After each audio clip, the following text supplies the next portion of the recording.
rugged individual who just ended his sojourn away from Houston returns.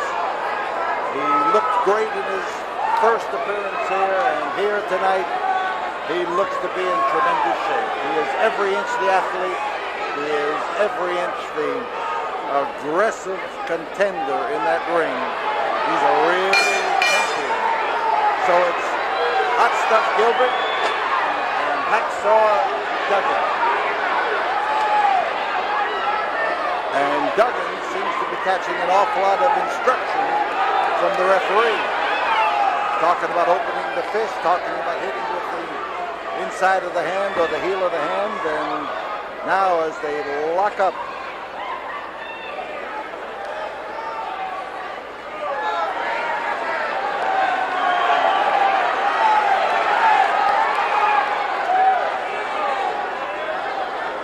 Reed is the kind of a man who has the power to go head on and to just use brute strength like that against any man in the game. That time he let Hot Stuff Gilbert come into him, and then the next time Gilbert tried it, he found himself sliding on the canvas. So Gilbert is halfway up the aisle. Hacksaw Duggan is in the ring. We have a great crowd here at the San Houston Coliseum tonight, a great crowd. And Hacksaw is inviting Gilbert back in the ring where he belongs. Gilbert wants timeout. Timeouts are not likely in a wrestling match. They happen exceptionally seldom and for only exceptional reasons. So the back of Butch Reed and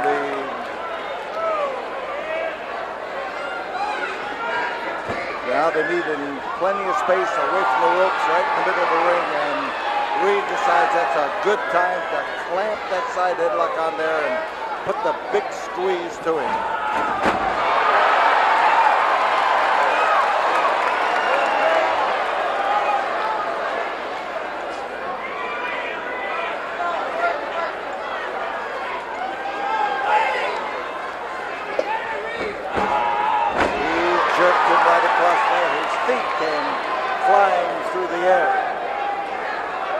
Floor cameraman is trying to maintain a coverage of them, and they have a habit of getting their heads cut off in the process.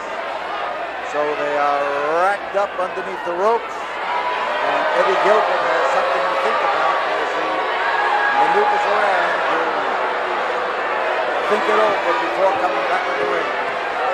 He doesn't like the strength of Hacksaw Duggan. Fans like the strength of Hacksaw Duggan. That's one of the things they like about him, and they're sure proud of the manner in which he can handle himself in that ring. He has a great following here in Houston. And of course, every wrestler faces the problem that they can get mighty upset if they think that Reed is only a powerhouse. He can get rough. He can also hit. When you've got those huge 22-inch biceps, it sure does help in delivering a wallop.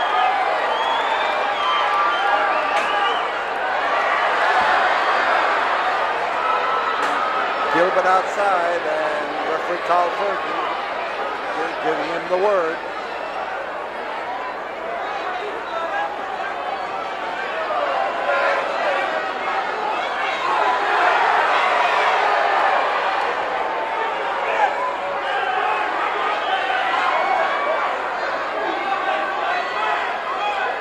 So Gilbert comes in, Butch Reed is ready for him, and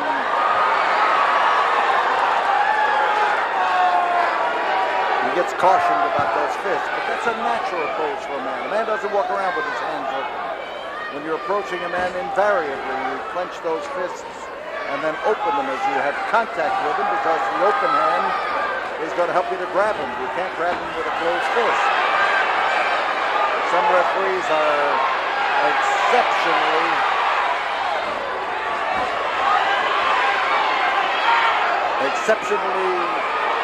particular about little infractions like punching the fist when you're not hitting anybody.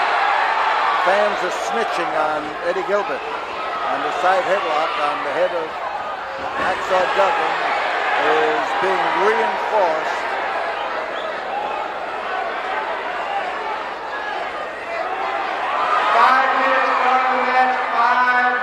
Five minutes have gone by, and Reed gets him up on that rope and lays it across the face. And you can see that it has not helped the spirits of Eddie Gilbert. Tough man. Gilbert's an accomplished wrestler, but he prefers to turn on the rougher tricks of the trade. Reed is a man who can bench press 500, 550 pounds. Doesn't matter with him. He does it daily in his training routine. He's a hard-hitting individual.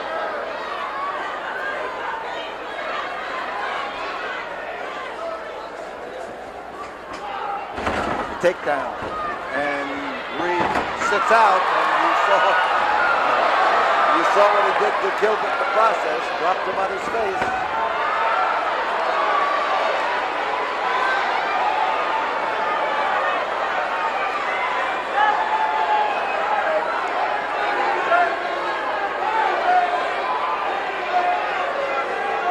Now, from all sides of the house, they get on the broad, bare back of Eddie Gilbert. They ride him. They chide him. And, well, they might. Because when you land on your face like that, you prove that you have no balance at the time. Quick switch by Butch Reed. Butch Reed hit the turnbuckle. And that, too, is a switch. Believe me, he hit the turnbuckle, and Gilbert didn't even know that he had done it. He saw what had happened. You can see now he has bust loose with a burst of energy and aggressiveness that is first class even for a veteran like Eddie Gilbert. On bar.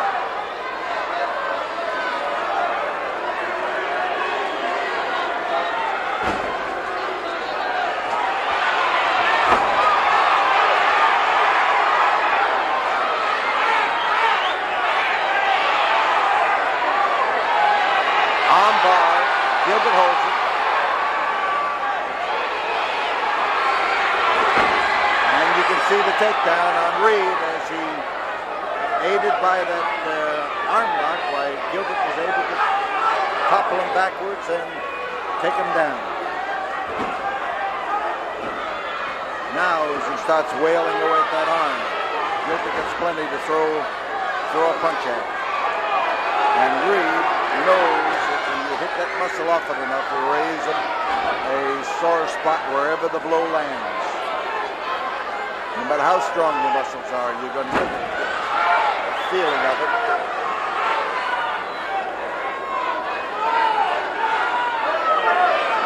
The armbar back again. Reed trying to maneuver into the standing position. And well, he got the position to aim that blow, and he's using his fork, which of course is good wrestling etiquette. The original wrestling blow used for offense and defense is the forearm blow. The elbow like that helps too. So Reed now tries to set Gilbert up, racks him with those blows to the jaw, and crashes him, decks him with that wallop of the fist.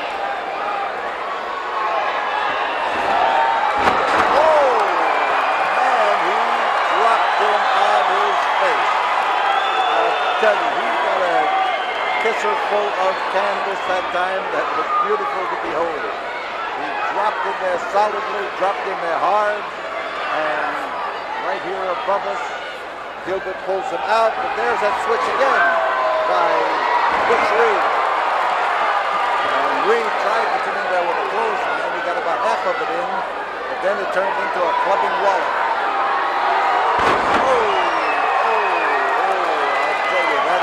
Rack you right down to your sacroiliac.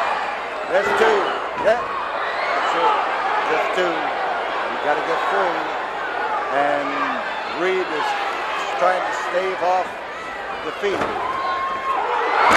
drove up a spearing attack.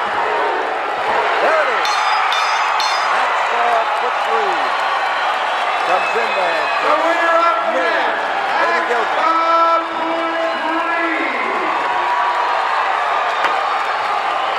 Nice win for Reed. Gilbert is tough. He's versatile. It's hard to handle. But Reed, he's a monster, I'll tell you. He is muscle from one end to the other. We'll be back right after this.